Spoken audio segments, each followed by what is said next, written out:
Hello and welcome to NASCAR Race Weekend. I'm your host Richmond, and this is your 5 to 10 minute preview into the NASCAR Cup Series race at Watkins Glen this weekend. To start off, we're going to look at the truck race that just finished up Friday night, the Bully Hill Vineyards 176 at the Glen.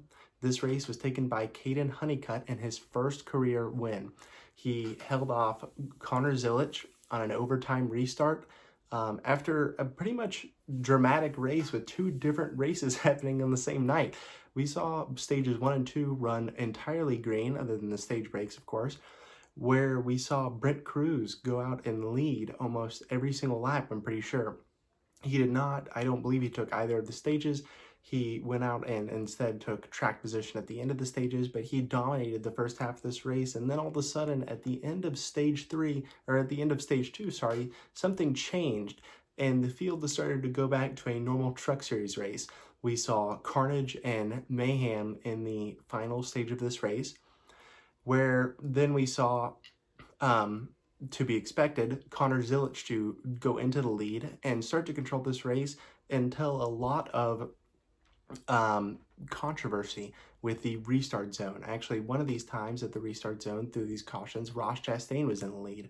Ross Chastain, however, lost the lead after a caution because he went before the restart zone. This is something that we will have to watch out for entering this Cup race this Sunday. As the restart zone was moved last year, we saw some drivers struggle with it, but this year it will still be a problem. Hopefully not for these more experienced Cup drivers, but we'll see what happens. We also saw the addition of the tire pods and a tire wall outside of Turn 5, where we didn't really see too much happen out of Turn 5. We saw some drivers get close to it. It definitely changed the racing out of the carousel and the way the drivers approached the final two corners of the track.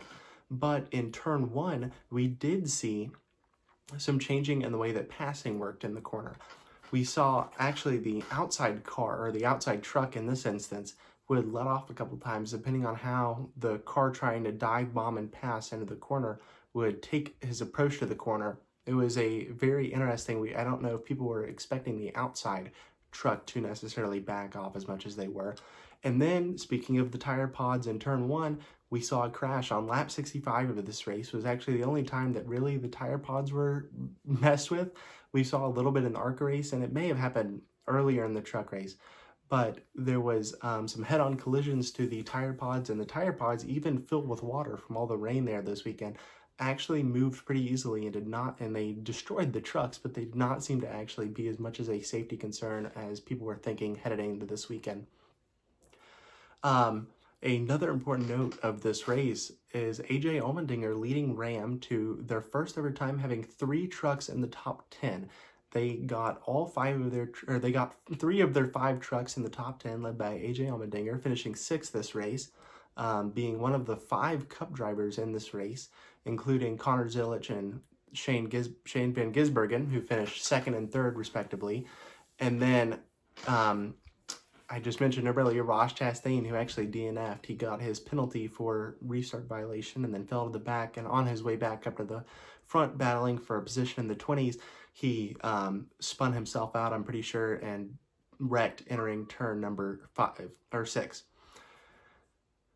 Then Carson Hocevar was in the top 10 later in this race in stage 3 and spun the tires on a restart and essentially took himself off of the nose of AJ Allmendinger, ending a very good run from him in the Truck Series race at Watkins Glen. Now moving on to the O'Reilly Series race, the Mission 200 at the Glen. We will have practice and qualifying on Saturday at 10:30. With practice starting and qualifying following short after, probably 11:35. The race itself will be at 4 o'clock. We will see Connor Zilisch and Shane Van Gisbergen in it once again. We will see which of these 3 takes the battle of this weekend between these road course ringers, as well as Ross Chastain will be in the race. I believe Connor Zilisch is in the 1, Shane Van Gisbergen is in the 9, and Ross Chastain is in the 45. Actually double check that. I think Ross Chastain is in the 32 actually for this O'Reilly Series race. Now on to the Cup race. We will have Cup practice and qualifying this Saturday at 1 p.m. The Cup race, the Go Bowling at the Glen, will be at 3 o'clock on Sunday with race festivities starting around that time and the pre-race show starting around 1:30. To take a quick look into this race weekend, we will start with the Cup standings. Tyler Reddick, to nobody's surprise with his 5 wins this season in the first 11 races, is still in the lead of standings. We did see Elliott take his 2nd win this season, moving himself up into the 3rd position, and Chris Buescher silently moving into 5th to clear out the top 5 of our standings. Elliott's win also moved him into our last 3 Cup race winners with his win at Texas, following Reddick at Kansas and Hocevar at Talladega. Now, looking more specifically at the Glen, our last 3 winners here, Shane Van Gisbergen, to be expected in 2025.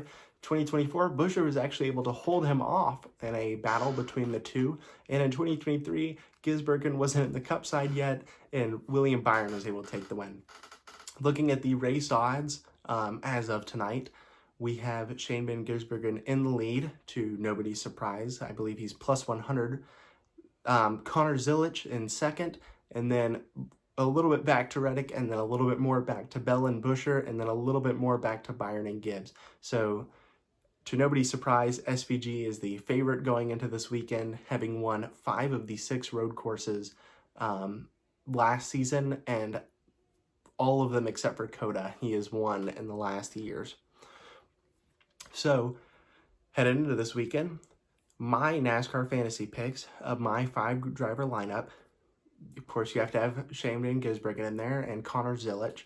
You won't use them at too many other tracks this season. They get their 10 uses, and they will be at road courses. I kind of went for this weekend. I went with a little bit more of a rock chalk lineup. I went with Chris Buescher. He's done good here. I just mentioned him as one of the last 3 winners at the Glen. AJ Allmendinger running the truck race. He always does good at road courses, always does good at the Glen. Looking for probably a top 10 out of him. I have Christopher Bell. He's in those race odds. I think he finished in the top 5 last time we were here. Solid driver here. And in my garage spot, I have Chase Elliott. He won those races. I think it was 2020 and 2021. 2019 and 2020. Chase Elliott won here at the Glen, which is in a different car. It was in the old, not quite the next gen yet, but I do believe that he will be able to hold strong for this weekend, and I will see you guys after this race at the Glen.